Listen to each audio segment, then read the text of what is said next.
2단 시리즈 첫 번째 시간, 오늘은 베레아 교회들에 대해서 살펴보려고 합니다.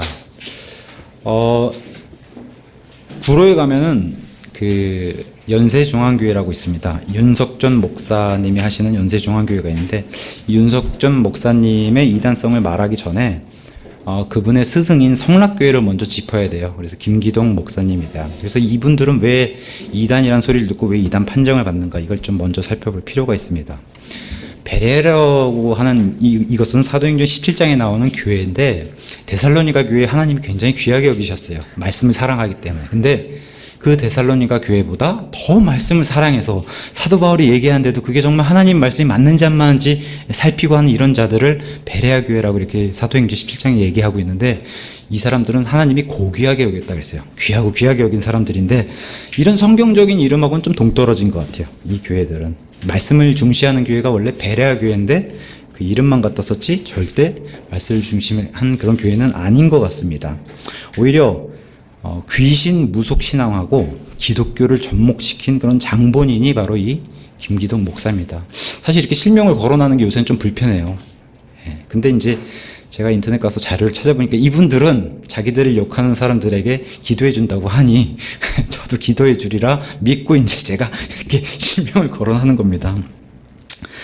먼저 이제 1914년도에 국제독립선교회라고 하는 오순절 은사주의 교회, 그러니까 오순절 은사주의라는 이런 교단이나 이런 교리가 생각보다 길지 않은 역사를 가지고 있어요. 약 100년 정도 된. 그래서 하나님의 성회라고 하는 이러한 교단이 일어서게 되는데, 여기서부터 시작해서 이제 은사주의 교회가 출발을 하게 됩니다. 이 하나님의 성회는 전 세계적으로 목회자만 30만 명이고 그 교인 수가 6,640만 명 이렇게 나오더라고요. 전 세계적으로 굉장히 많은 교인을 자랑하고 특징이 있어요. 폭발적인 부흥을 하는 그런 교회들로 유명해요. 우리나라에는 해방 이후 본격적으로 선교를 시작해서 우리나라도 굉장히 폭발적인 부흥을 한 그런 은사주의 교회들이 다 이 계통으로 따라서 그렇게 부흥을 했습니다. 강조하는 것은 일단 성령 충만, 우리가 추구하는 그런 성경적인 성령 충만은 아니에요. 성령 충만, 방언, 신유, 그러니까 하나님의 능력으로 치료하는 것, 축사, 그죠? 목사의 그런 축사를 통해서 뭐 귀신을 쫓거나 질병을 낫게 하는, 그 다음에 종교적인 체험을 강조하는 이런 것들을 강조하는 그런 주의가 바로 은사주의라고 얘기할 수 있습니다. 개파로는 이제 여기 오늘 살펴볼 베레아, 그 다음에 유명한 순복음, 순복음 교회는 지금 교인 수가 80만 명 이렇게 등록이 돼 있더라고요. 본인들이 나타내는 걸로는. 다 조용기 목사도 처음부터 다 이단이란 소리 듣고서 시작한 사람들이에요. 김기동 목사도 마찬가지지만. 근데 우리나라를 대표하는 구국기도회, 또 동성애 반대 기독교 집회, 다 이분들이 지금 앞장서서 인도하고 있어요. 아이러니하게. 이 연세중앙교회 윤석전 목사님도 그렇고, 이영훈 목사님도, 순복음교회 이영훈 목사님도 어찌하다 보니까 대한민국의 기독교로 앞장서는 분들이 다 이분들이 돼버렸어요. 성락교회 김기동 목사님은 66년에 이제 목사 안수를 받고 73년에 침례교회 교단에 가입한 걸로 이렇게 돼 있습니다. 자료에. 성락교회는 교인 수가 7만에서 8만 명으로 집계하고 있어요. 이 김기동 목사님의 이 베레아라는 이름을 쓰는 여기는 김기동 목사님이 바로 목회를 하시면서 아카데미, 우리로 따지면 신학원을 바로 여셨는데, 그 아카데미 제자들이 굉장히 기라성 같은 분들이 많아요. 먼저 장풍 목사로 유명한 강남 터미널에 있는 땅끝 예수전도단이라고 하는 그 교회를 세운 이초석이라는 목사님 계세요. 장풍 목사로 유명해요. 아예 검색에 이초석 치면 장풍 떠요.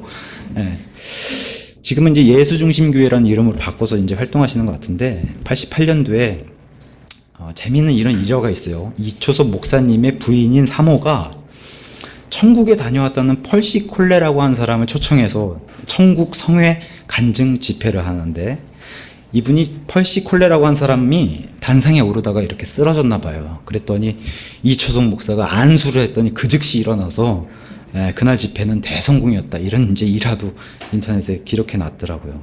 이런 분들이 이제 제자로 유명하고, 또 좀 이따 살펴볼 연세중앙교회 윤석종 목사, 그다음에 이제 인터콥의 최바울이라는 사람이 있어요. 제가 사랑침례교회에서도 이제 인터콥 출신의 이런 형제님들을 만나본 적이 있는데, 그냥 학창 시절부터 이렇게 합숙 생활을 시켜요. 결혼도 그 사람들이 짝지어준 사람하고 결혼하게 하고, 굉장히 율법주의가 강한, 역시 이단으로 분류되어 있는 사람들입니다. 그래서 이런 분들, 그다음에 유명한 뭐 이제 TV 워낙 출연 많이 했으니까 대전 중문교회 장경동 목사, 그다음에 온누리교회로 유명한 하용준 목사, 그다음에 명성교회로 유명한 지금 통합측 회장이죠, 김삼환 목사, 이런 분들이 다 김기동 목사님의 베레아 아카데미 제자들이라고 나옵니다. 안타깝게도 이제 김기동 목사님, 또 윤석전 목사님, 장경동 목사님, 이런 분들 다 침례교회 하신 분들이에요. 침례교회. 안타깝게도. 자, 이 중에 특별히 이제 윤석전 목사님은 베레아 아카데미가 원래 2년 과정이라고 그러는데, 여기 자랑스럽게 자기는 5년 동안 배웠다고 이렇게 기록을 해놨더라고요. 자, 김기동 목사님하고 윤석전 목사님 둘 다 통성기도, 방언 굉장히 강조하고 강렬한 찬양, 그죠? 자신을 이렇게 노라고 하는 그런 주의를 가지고 있는 것을 유명합니다. 부추기고. 김기동 목사님을 먼저 소개하자면, 이분은 귀신론의 대가다 이렇게 얘기해요. 귀신론. 뭐 우리는 귀신이라는 단어를 안 쓰지만 마귀론이라고 할 수 있는데, 이 귀신론의 대가, 굉장히 열정적인 목사로 자신의 책도 그렇고 또 이 목사님을 조사한 그런 자료들을 살펴보면 이렇게 설명해 주고 있어요. 굉장히 열정적인 목회자였다. 예전에 이제 목회 초기에는 이런 일도 있었다고 해요. 문둥병 환자의 고름을 입으로 빨아낼 정도로. 이거는 마귀론 하라는 책 23페이지에 등장하는 이런 정도의 열정을 가지고 초기에 이제 목회를 했던 사람으로 이제 설명하고 있습니다. 우리가 이단이라고 하면은 처음부터 다르면 아예 안 믿죠. 이단이 뜻이 끝이 다르는 겁니다. 처음에 시작은 똑같이 가도. 이분은 비교적 성경적인 주장으로 시작을 했어요. 우리의 행위로 구원받는 게 아니라 믿음으로 구원받는다. 행위로 구원받는다고 얘기하면은 다른 예수다. 이렇게 시작하셨던 분이 김기동 목사님이라고 얘기해요. 근데 끝이 다르게 시작한 겁니다. 이분들도. 이단 교회는 교리를 살펴보면 돼요. 교리. 이분이 왜 이렇게 이단 소리를 듣는가. 그 교리를 살펴보면은, 말씀은 그대로 믿으면 안 된다. 말씀은 반드시 경험이나 체험이 나와야 된다. 그 말씀 통해서. 그 다음에 성경의 결론에 도달해야 된다는 이런 이제 주의를 가지고 있습니다. 성경을 해석을 이렇게 한다는 거예요. 말씀, 체험, 그 다음에 그걸 통해서 결론. 그러면서 이분이 교리의 정의를 이렇게 내렸어요. 교리는 원래 미신을 체계한 거다. 우리가 믿는 교리는 하나님이 조직적으로 성경을 쭉 살펴봐서, 예를 들면 하나님이라는 단어에 대해서 쭉 뽑아봤을 때 그 하나님에 대한 설명을 성경 자체가 해주는 것, 그것을 교리라고 얘기하는데, 이분은 교리에 대한 정의를 미신을 체계화한 것, 이렇게 이제 설명을 해요. 김기동 목사님은 신학 박사 학위가 4개나 있는 분이라고 얘기하는데, 학위 4개 있는 분이 교리에 대해서 이렇게 설명하고 있는 거예요. 근데 아이러니하게 본인이 얘기하는 귀신론도 교리예요. 그잖아요. 교리잖아요. 자기 교리. 근데 이렇게 설명하고 있습니다. 이분이 주장하는 거 더 무서운 건 이런 거예요.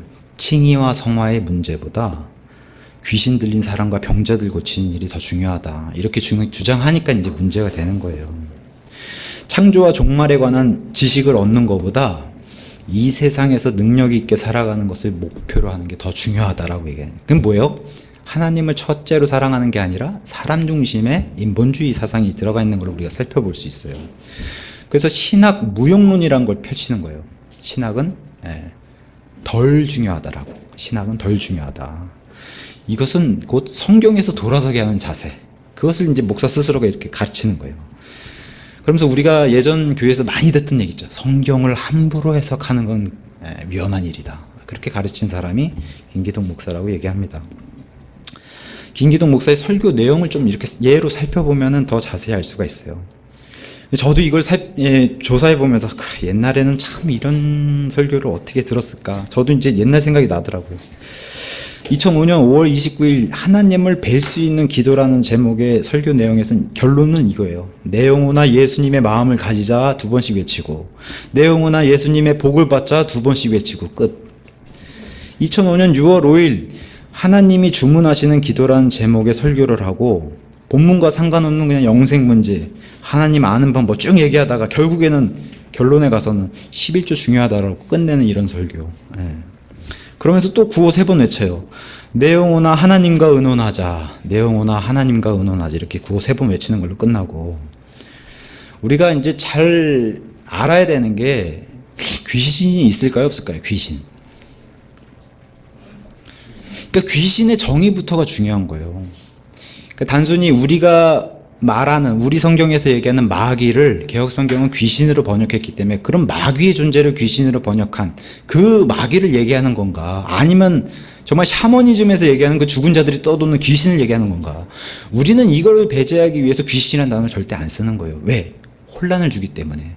마귀라고 얘기하면 그것은 하나님의 천사, 타락한 천사들을 가리키는 그런 단어로 쓰기 때문에. 근데 여기다 귀신이라는 단어를 쓰면은 세상 사람들이 얘기하는 자기네 뭐 죽은 할머니가 돌아오신 뭐 그런 제사 지낼 때 제사밥 먹는 그런 귀신으로 여겨지기 때문에 그 단어를 안 쓰는데, 이분의 귀신론의 주장은 샤머니즘의 그 귀신이에요. 김기동 목사의 귀신의 주장은.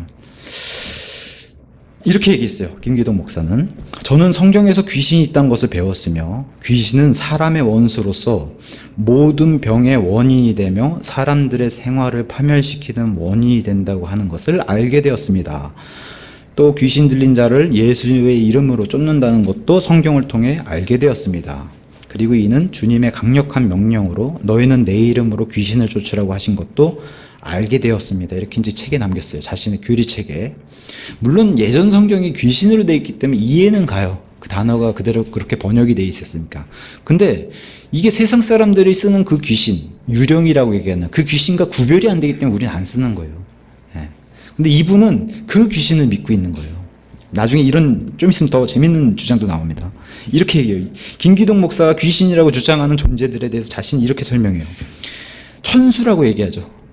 이 불교 용어인가요? 천수.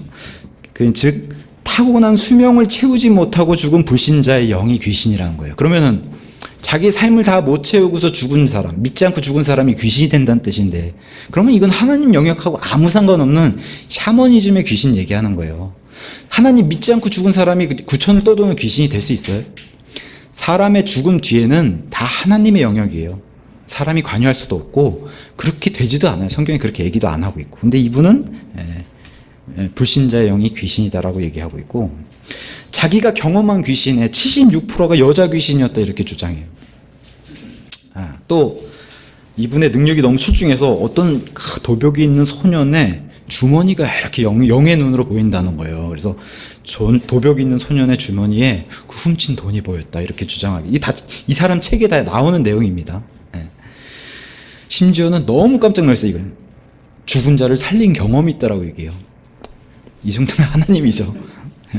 이런 교회에 7만 명, 8만 명이 모인다는 거예요. 그러면서 이제 얘기하는 거예요. 모든 병의 원인이 귀신에게 있다. 이게 이제 이 사람이 주장하는 마귀론, 귀신론이에요.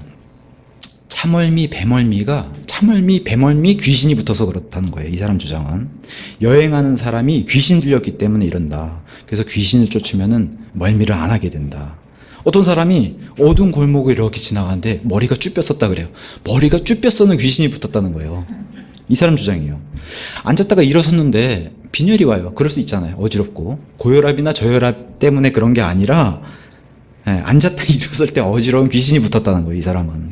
이게 다 귀신론 또는 마귀론이라고 하는 자기 교리 책에 다 이렇게 정리를 해놨어요. 이런 것들을. 86년도에 이미 이분이 목회를 하신 지 한 20년 정도 됐는데 40만 명에게서 귀신을 쫓아냈다라고 이분이 주장을 해요. 당시 20년 목회 이 정도면 지금까지 계산해 보니까 100만 명 이상 됐더라고요. 이 사람이 쫓아낸 귀신이. 그러니까 자기의 축사의 능력이 이 정도 된다고 얘기하는 거예요. 그러면서 얘기해요. 자신의 축사는 귀신을 꾸짖고 멸시하는 것이라고 설명하고 있고, 무당의 축사는 귀신을 달래는 것이라고 얘기한다는 거예요.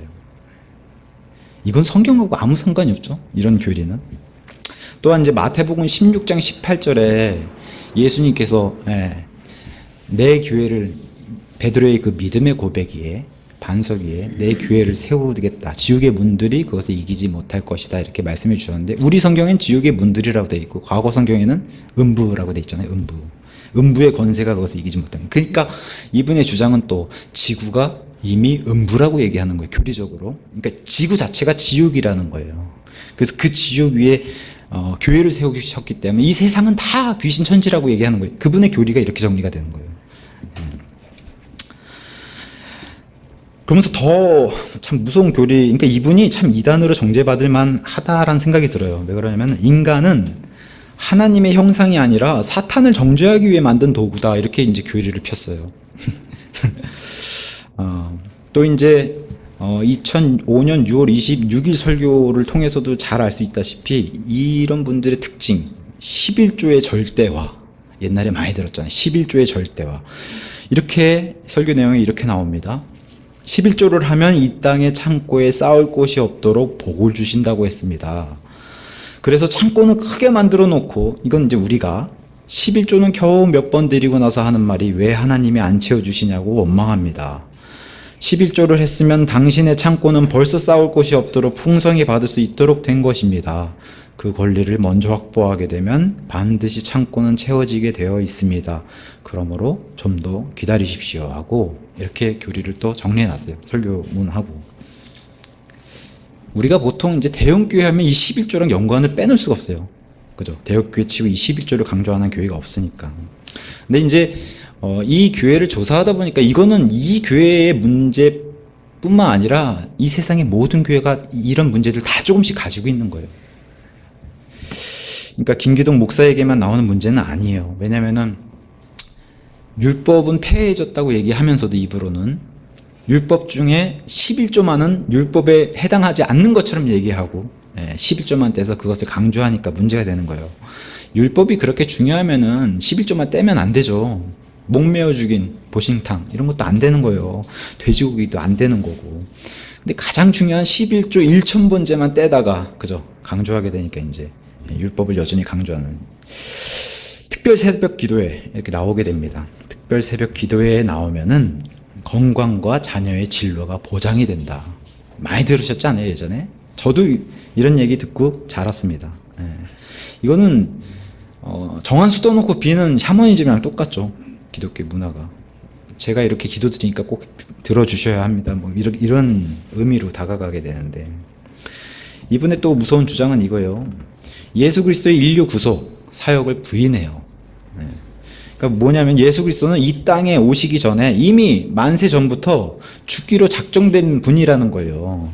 그래서 세상 창조하기 전에 이미 모든 사건이 예수님 안에서 예정이 되어 있기 때문에, 더군다나 우주가 창조된 이후에 인류가 범죄했기에 그 죄를 사하려고 그리스도가 오신 게 아니라고 주장해요. 참 무서운 주장이죠. 오늘 우리 오전 설교랑은 정반대 얘기잖아요.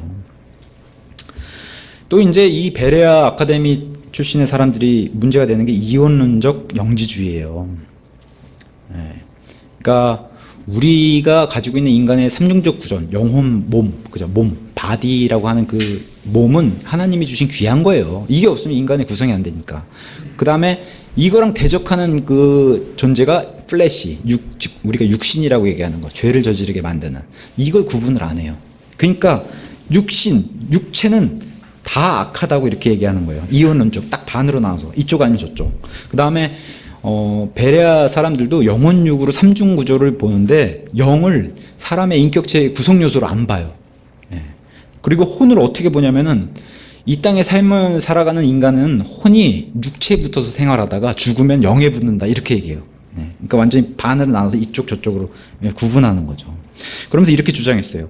육체는 이 세상에 살기에 적합합니다. 왜냐하면 육체는 세상에서 살도록 만들어졌기 때문입니다. 그러나 영은 세상에 살도록 만들어진 것이 아니고 하나님이 계신 그곳에서 살도록 만들어졌기 때문에 이 세상의 것과는 전혀 다릅니다. 이렇게 얘기해요. 그래서 육체가 무너지는 날, 그날은 영이 만족하는 날 이렇게 얘기하고, 주님은 우리의 육신을 위해 오시지 않았다라고 주장해요. 교리가. 우리 예수님은 우리 몸도 부활시킬 수 있는 분이에요. 그리고 그 몸을 부활시키기 위해서 내려오시기도 하셨어요. 근데 그러한 육체를 철저히 무시하는 이런 교리를 핍니다. 또 하나 중요한 이단 교리 중에 하나가 이중 아담론이에요. 하나님은 창세기 1장에 사람을 창조하셨다고 말씀하시고 그 다음에 창세기 2장에 그 사람을 어떻게 만드셨는지 자세하게 하나님의 숨을 불어넣어서 살아있는 혼이 됐다 이렇게 이제 우리 성경 설명했지만, 옛날 성경에는 이게 이제 생명으로 되어 있단 말이에요. 그러니까 창세기 2장에는 제가 이제 영혼육 설명할 때 말씀드렸지만, 창세기 2장에 인간은 영이 들어간 인간이고 영이 있는 인간. 창세기 1장에 하나님이 창조하신 이것도 나눠놓은 거예요. 창세기 1장의 인간은 영이 없는 인간. 그래서 무령인간, 유령인간. 이게 이제 이중 아담론이에요. 그래서 아담 외에 창세기 1장의 사람은 아담이 아닌 다른 존재들이 있었다라고 이렇게 주장하는 이런 주장이 바로 이중 아담론이에요. 사도 요한이 성경을 마무리할 때 반모섬에 갇혀 있어요. 그때도 이 사도 요한을 비롯해서 이 예수님의 제자들을 괴롭혔던 게 이 영지주의예요. 예수님이 몸을 입고 오시지 않고 영으로 오셨다고 하는 그런 영지주의. 근데 이걸 타파할 수 있는 게 요한일서 4장 1절과 2절이에요. 특히 요한일서는 사도 요한이 영지주의를 물리치기 위해서 기록한 책이에요. 그 편지예요. 4장 1절과 2절에 제가 읽어드릴게요. 사랑하는 자들아, 영을 다 믿지 말고 오직 그 영들이 하나님께 속하였는지 그것들을 시험하라. 이는 많은 거짓 대언자들이 나와서 세상에 들어왔기 때문이라.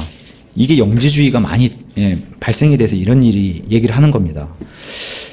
이로써 너희가 하나님의 영을 알라. 곧 예수 그리스도께서 육체 안에 오신 것. 그죠? 예수님은 육체를 입고 오셨다고 이렇게 설명하는 거예요. 예수님께서 육체 안에 오신 것을 시인하는 영마다 하나님께 속하였다. 그러니까 하나님은 영으로 오신 분이 아니라 육체를 입고 육신을 입고 오신 분이시다. 이렇게 이제 성경은 얘기하는 거예요.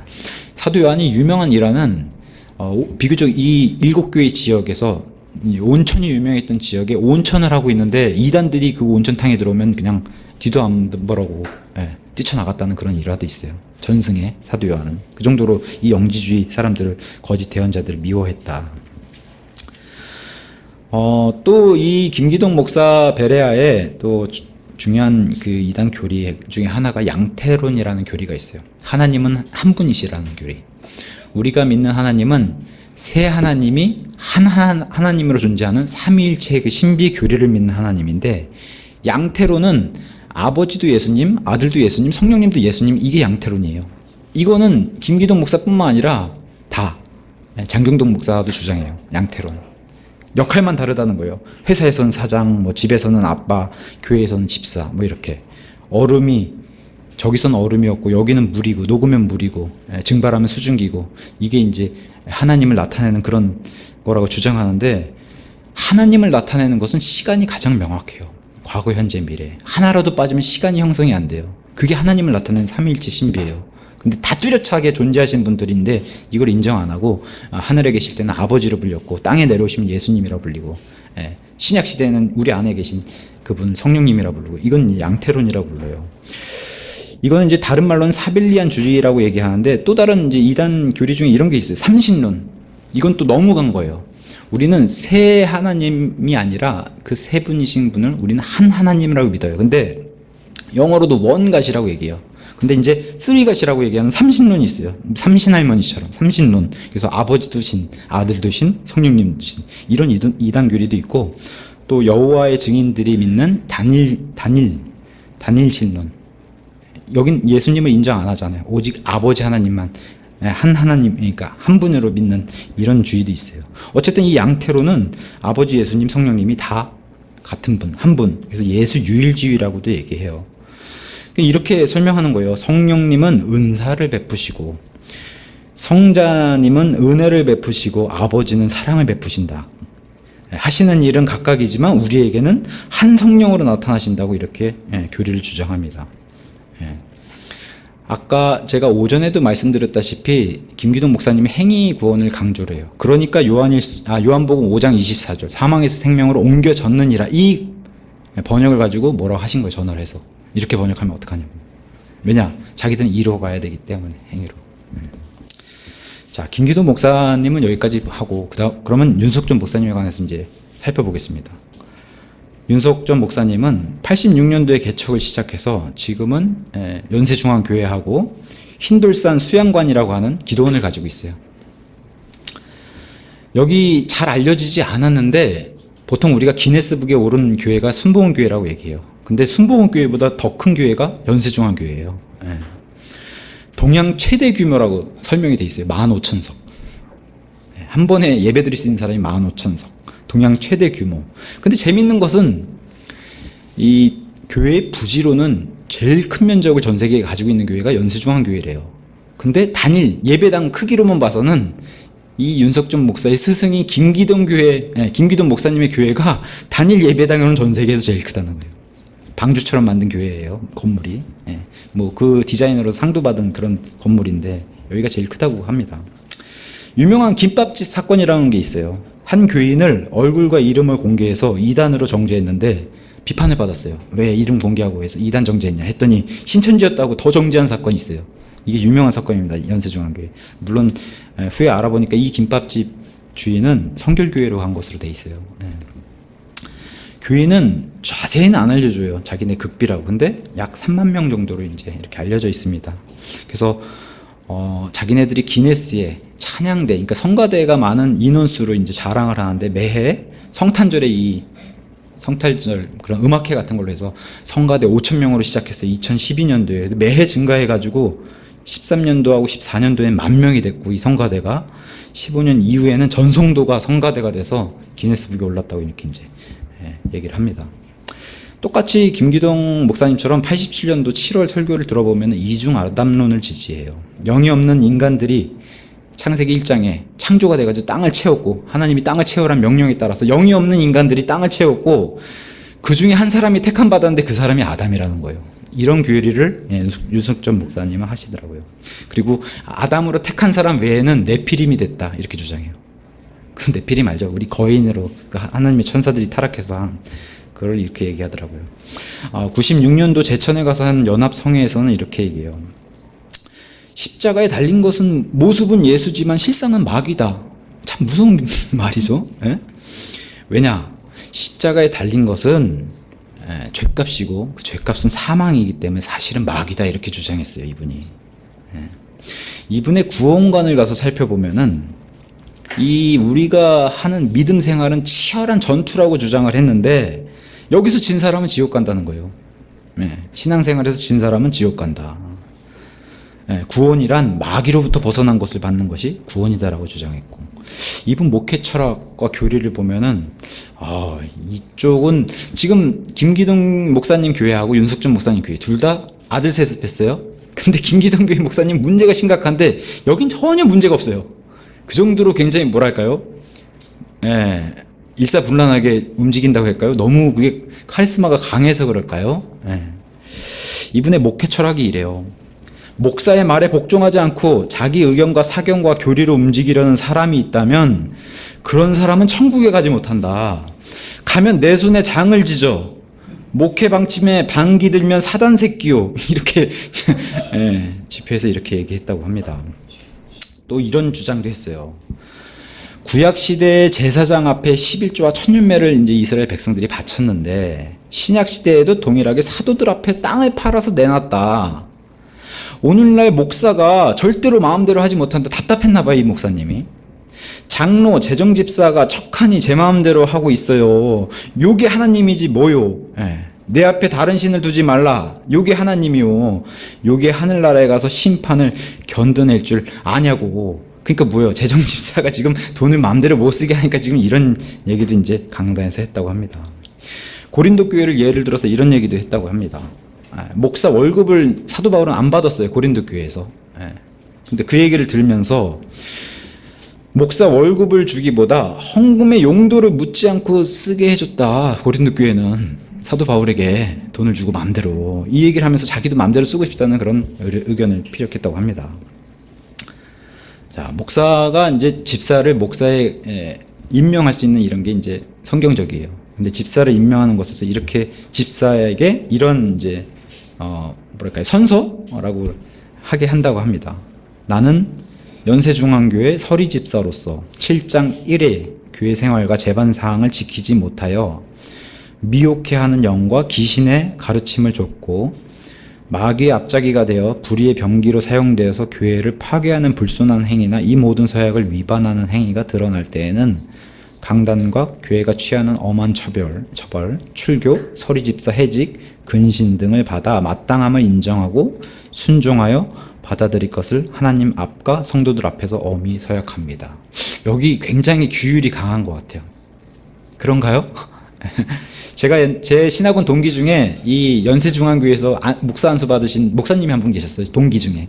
그분에게 참 많이 들었어요. 아주 그냥 이 연세중앙교회 그런 거. 2016년 3월 3일에 종교와 진리라는 그런 좀 이렇게 언론사 같은 거기 기사 중에 이런 게 나왔어요. 이 윤석준 목사가 주장한 것 중에 엄마 뱃속에 있으면은 어머니의 양분을 받잖아, 아기가. 이것까지 11조를 바쳐야 된다라고 주장하는 거예요. 뱃속에서 엄마 영양분 먹은 거,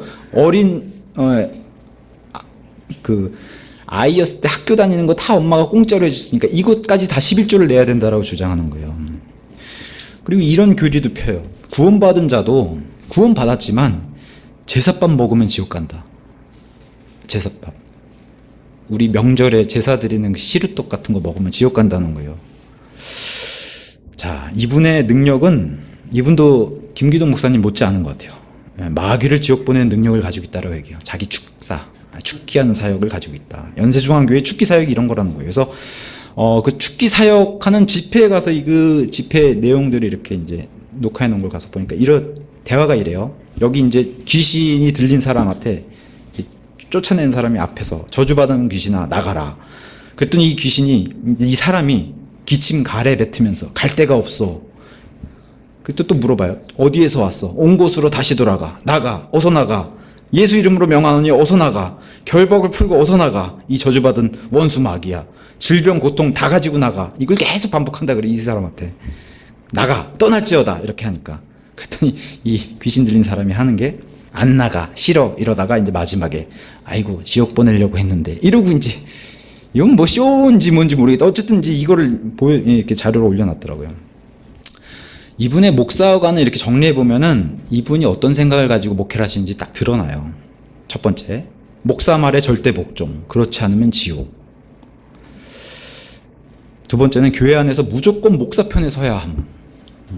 세 번째, 목사는 왕과 같은 존재. 100% 성도를 관할할 권한이 있다. 네 번째, 목회 방침에 복종하지 않는 자는 이미 죽은 자다. 다섯 번째, 목사는 구약의 제사장이나 신약의 사도들처럼 이미 바쳐진 헌금을 마음대로 쓸 수 있다. 여섯 번째, 사꾼 목사를 만드는 것은 교회가 목사에게 모든 전 권리를 주지 않고 봉급을 주기 때문에 이런 일이 벌어진다. 이렇게 얘기해요. 일곱 번째, 목사는 영혼을 죽이기도 하고 살리기도 할 권한이 있다. 사도죠, 사도. 이런 사람은 사도라고 불러야 되는데 어쨌든 자기는 겸손하니까 사도라고 부르지는 않은 것 같아요. 정리해보면 윤석준 목사님의 이단 교리는 일단 살아있는 생명이 됐다고 하는 그런 영이 없는 인간과 영이 있는 그런 이중아단론, 그 다음에 귀신론 똑같아요. 김기동 목사님처럼. 질병, 죄도 다 귀신에게 책임 전가하는 거예요. 내가 짓는 죄가 아니라 다 귀신이 죄를 짓게 했다고. 그 다음에 행위구원론, 교회 안에 지옥 갈 사람들이 많다라고 얘기해요. 이분이 주장하는 거예요. 굳이 새벽기도 나오라고 할 필요가 없다. 살고 싶으면 나와라. 이긴 사람만 구원받는다.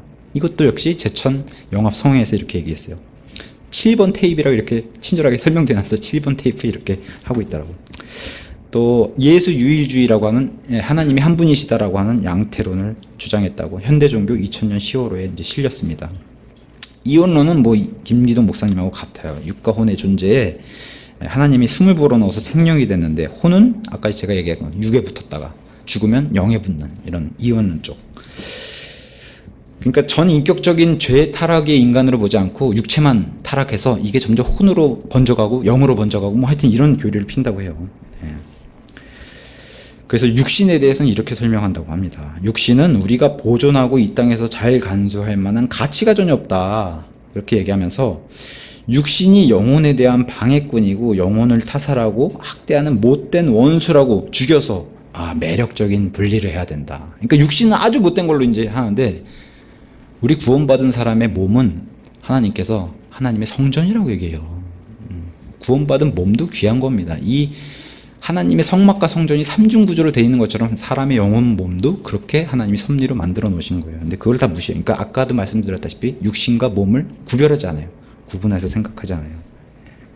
이렇게 이제 김기동 목사 또 윤석준 목사님의 교회들, 이 베레아 교회들의 이단성, 그 다음에 이런 구원관, 목회 철학 이런 걸 좀 살펴봤습니다. 첫 번째 시간 여기서 마치겠습니다.